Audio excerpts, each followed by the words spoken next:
Give us some real stories that people can grab hold of. Well, again, sort of the grassroots statement that I always feel obliged I need to say, and this is the ground on which everything else that I say should be based.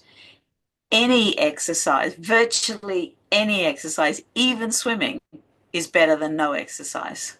So I am going to rubbish walking and cycling and swimming and saying none of those things will help your bones, but they are all better than sitting on the couch and doing nothing. Absolutely.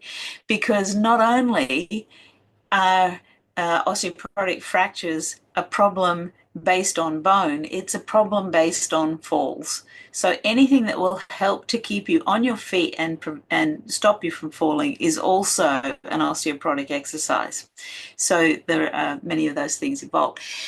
Now, when it comes to other conditions, metabolic conditions or heart and lungs and so on, there's a lot of variety of exercise you can do that will work for them. And, I think mostly we're finding out that the higher intensity you do, the better it is. But even low intensity exercise is probably beneficial for most of those chronic diseases. That is not the case for bone. If you want to build bone, you have to overload it. Now, that means something different for every single person because my 92-year-old mother, who's a little bird-like lady with very skinny, fragile bones, overloading her bones would be really easy with very light weights and various, quite a lot of range of things that she could do.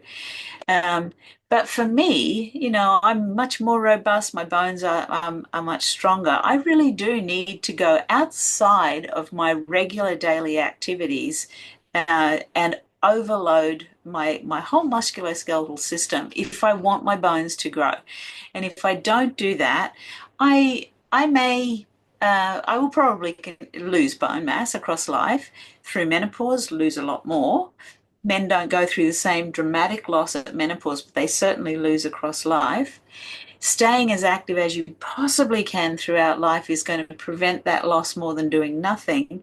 But just regular generic sort of exercise, even a generic gym routine is probably the best you're going to do is just maintain bone mass, which is better than not doing anything because it will stop you dropping Mm. below maybe that fracture threshold.